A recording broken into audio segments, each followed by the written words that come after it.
रोहतक के जाट कॉलेज के अखाड़े में 5 लोगों की हत्या करने के आरोपित कुश्ती कोच सुखवेंद्र को शनिवार देर शाम दिल्ली से गिरफ्तार कर लिया गया। बाहरी उत्तरी जिले के डीसीपी राजीव रंजन सिंह ने आरोपित की गिरफ्तारी की पुष्टि कर दी है। उन्होंने हरियाणा पुलिस के सहयोग से आरोपित को पकड़ने की बात कही है। हत्याकांड को अंजाम देने के बाद फरार चल रहे आरोपित कोच पर पुलिस ने शनिवार सुबह 1 लाख रुपए का इनाम घोषित किया था। आरोपित को पकड़ने के लिए थाना पुलिस और सीआईए के अलावा एसटीएफ की टीम भी लगा दी गई थी।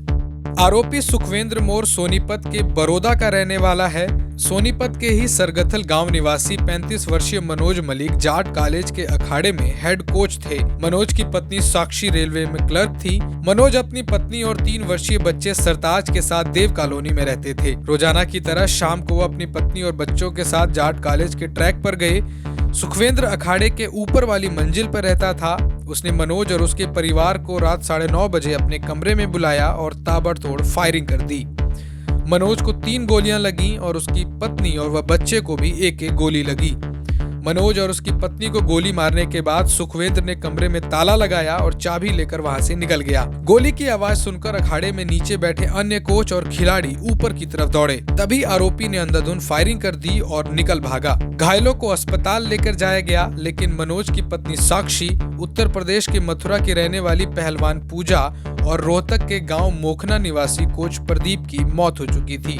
कोच मनोज और झज्जर के गांव मठमौड़ी निवासी कोच सतीश दलाल को एक निजी अस्पताल ले जाया गया, लेकिन उनकी भी मौत हो गई।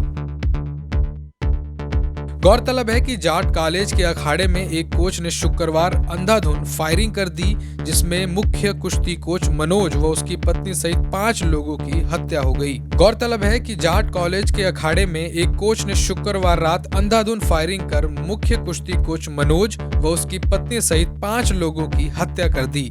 मामले में एक अन्य कुश्ती कोच व मनोज का 3 वर्षीय बेटा सरताज भी गंभीर रूप से घायल हो गया था।